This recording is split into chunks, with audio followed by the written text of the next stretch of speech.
Jangan lupa ya, besok kita ngambil rapot. Oh iya, gimana kalau misalnya kita ngambil rapotnya tuh barengan? Boleh, pasti Boleh. seru.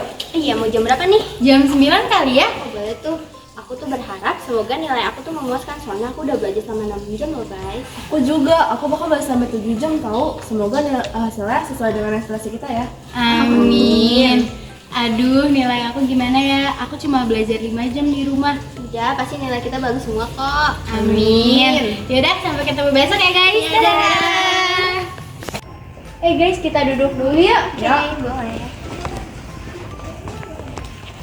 Wah, aku seneng banget. Alhamdulillah semester ini aku dapat peringkat 2. Wah, selamat ya Karin. Makasih Alin. Selamat ya Karin, sayangnya semester ini aku dapat peringkat yang rendah di bawah kalian semua. Rasanya kayak percuma aja aku belajar selama 6 jam kalau yang dilihat cuma dari angka dan peringkatnya aja. Jangan sedih Dinda, usaha kamu gak sia-sia kok, kamu keren.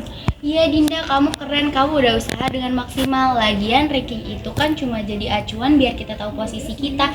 Jadi kalau nilai kita turun, kita bisa tahu mana yang harus kita perbaiki.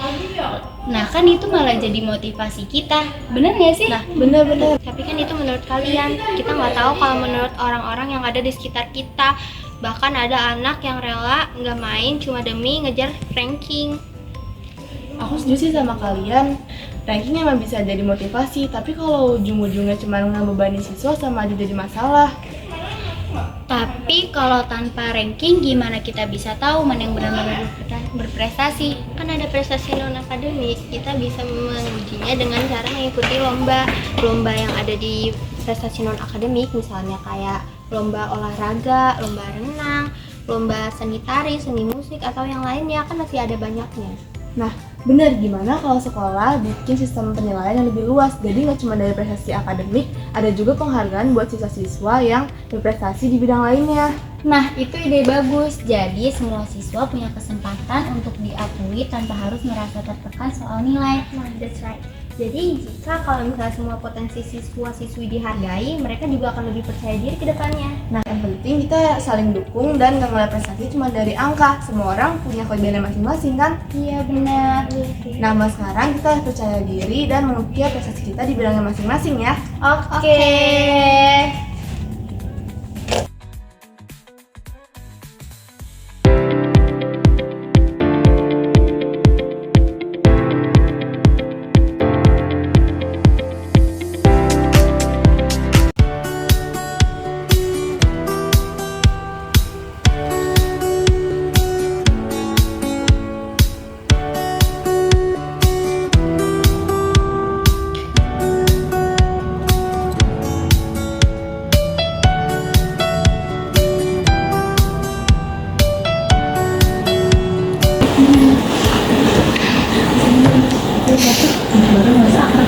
Tapi dia cuma ngobrol biasa, Rin. Ya ampun, kalian ini kenapa sih dia cuma ramah, pengen perhatian?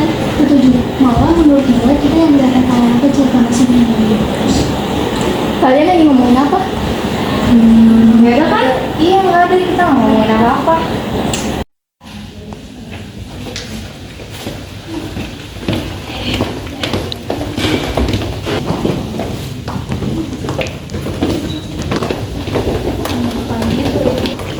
Saya sini duduk bareng kita. Makasih. Lihat tuh, anak baru mulai bikin diri sendiri nih. Mungkin dia cuma mau punya teman aja. Lo mau ngebelain dia sekarang? Bukan gitu, Rin. Bukan gitu apa? Dia nggak ada bedanya temenan sama kita.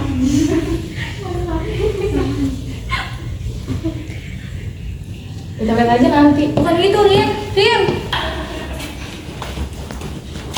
Hei, baru kenapa? Gue cuma mau ngingetin, di sekolah ini lo harus tahu mana yang bener buat lo dan mana yang enggak. Maksud lo? Maksud gue, lo gak bisa temenan sama semua orang. Kenapa sih lo selalu berusaha ngatur hidup orang? Gue cuma mau bantu lo biar gak asal salah pilih temen. Gue bisa pilih temen gue sendiri. Makasih. Makin suka deh sama Celia.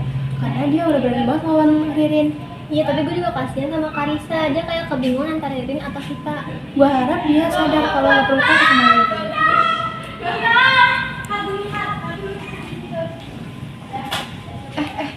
Boleh gue duduk bareng kalian?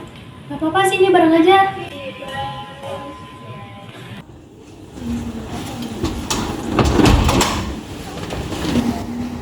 Jadi gini kan, lo ninggalin gue demi mereka?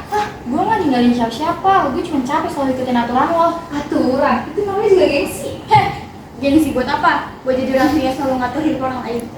Lo denger ya, Seth? Lo pikir lo bisa datang ke sekolah ini dan sana yang ubah semuanya? Gue gak mau ubah apapun, gue cuma gak suka pertemanan yang toksik. Udah. Gue harap lu ngerti ya, Rin.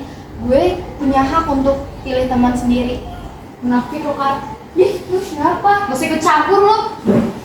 Akhirnya kita bisa duduk santai tanpa drama. Setuju banget untuk pertemanan gak ada peraturan aneh-aneh. Gue juga senang bisa kenal kalian.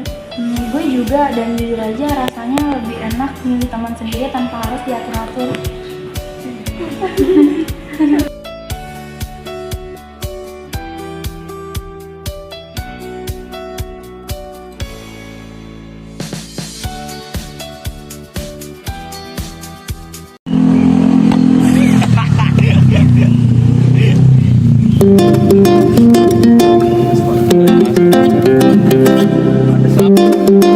Lapangan kampung jadi pusat pertemuan anak-anak muda dengan berbagai latar belakang. Kenji dan Duta, anak-anak yang lebih disiplin, berasal dari keluarga yang menekan aturan dan kerjasama. Mereka percaya futsal adalah tentang strategi dan organisasi. Widi dan Rapli, anak-anak jalanan yang sering bermain tanpa aturan, melihat futsal sebagai ekspresi kebebasan.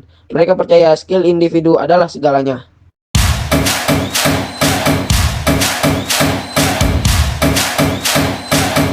Kalau main sendiri-sendiri mah itu namanya bukan tim, Wit. Main futsal tuh soal gaya, bukan aturan kaku yang lo pikirin.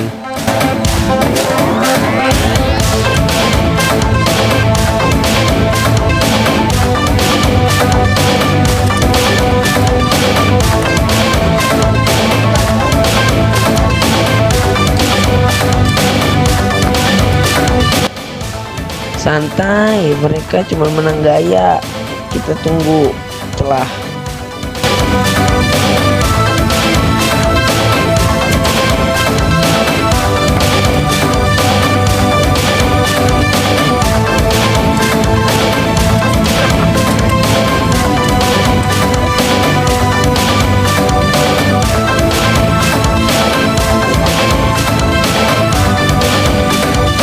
Lo pikir ini pertandingan solo? Over gua dong.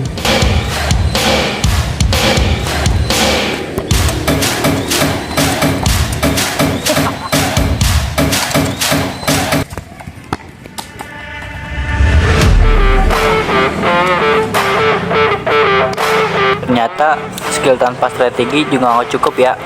Dan strategi tanpa kreativitas juga nggak seru.